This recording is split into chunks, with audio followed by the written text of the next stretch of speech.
Hindi kayo maniniwala guys, pero 7,000 pesos na po yung offer ng loan application na to sa akin. At hindi mo siya kailangang bayaran within just a week lang. Alam niyo naman guys, marami na naman pong nagkalat dyan sa App Store at sa Google Play Store na 7 days na loan application. So this time guys, i-share ko po sa inyo yung isang loan application na 7,000 na po yung offer sa akin. Mabilis din mag-apply kasi no need na po dito ng payslip at ng other documents. Kahit pa ikaw ay unemployed, estudyante, retiree, makakautang ka po dito. Pero syempre, kapag malaking amount yung offer sa atin, wag natin agad-agad i-grab. Dapat alam natin kung magkano yung service fee, magkano nyo siya ibabalik, at worth it ba na utangan siya. Kaya dito guys, kung gusto mo ng mga ganitong video at hindi ka pa nakasubscribe sa aking YouTube channel, kindly click the subscribe button, turn on the notification bell and be updated sa aking mga latest uploads. So sa last video nga pala natin guys, kumuha po ako ng 2 lucky winners na nag-comment lang po sa aking video. And for today's video nga po, kung gusto mong sumali sa aking pag-giveaway at hindi ka pa rin nananalo, don't forget to like this video, mag-iwan ng comment dyan sa comment section, at please share para makasali kayo sa aking pamanting cellphone giveaway. So stay connected, stay active lang. And for today's video nga po, yung 7,000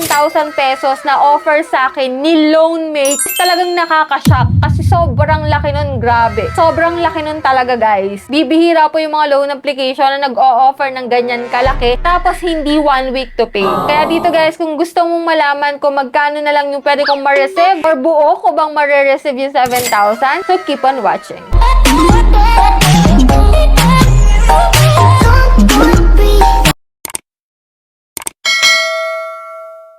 Disclaimer na guys, hindi po sponsored tong video natin at hindi rin po tayo agent at promoter ni Loanmate. So nagkataon lang guys na may utang ako sa loan application na to at i-share ko po siya sa inyo. So before guys, meron po akong inutang sa kanya at ito po ay 1,000 pesos. So last April 5, 2026. So ito po ay installment pong binayaran kay Loanmate. Hindi po siya yung tipong 7 days is buo mo nang babayaran. Hinauti po yung 1,000 pesos sa 3 bayaran. Every 7 days yung payment. Pero at least hindi full amount mo siyang babayaran. So dito guys, after ko makapagbayad sa kanya, so bali agad-agad nag-reflect yung panibagong loan offer nila sa akin. Ito nga, 7,000 nga po to. At kung makikita mo dito guys, dito sa loan term, meron po silang 7 days na times 2 mong babayaran. Ibig sabihin yung 7,000 hati mo sa dalawa. At yung isa guys is 7 days na times 3 mo siyang babayaran. So kung i-check natin guys yung times 2, bali guys, 4,198 pesos po yung babayaran mo every 7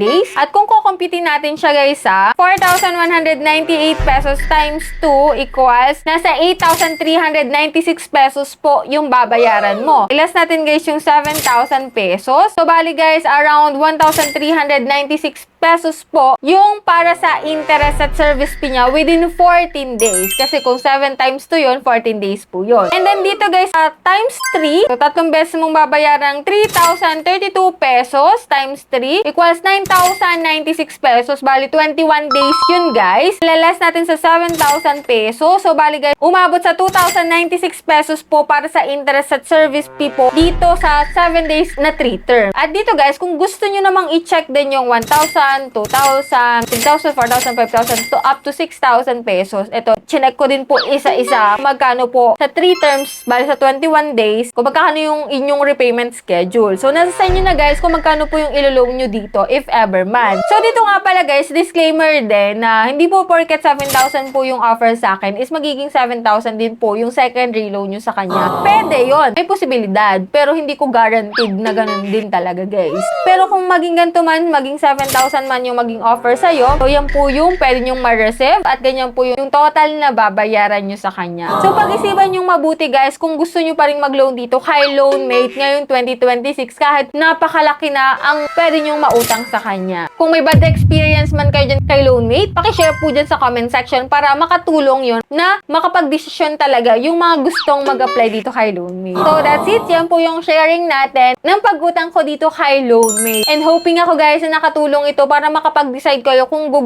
kayo ditong umutang or hindi. So, that's it. Yan lang po yung ating vlog for today. Kaya kung hindi ka pa po nakasubscribe sa aking YouTube channel, kindly click the subscribe button. Turn on the notification bell and be updated sa aking mga latest uploads. So, bye-bye na muna for now, guys. See you on my next video.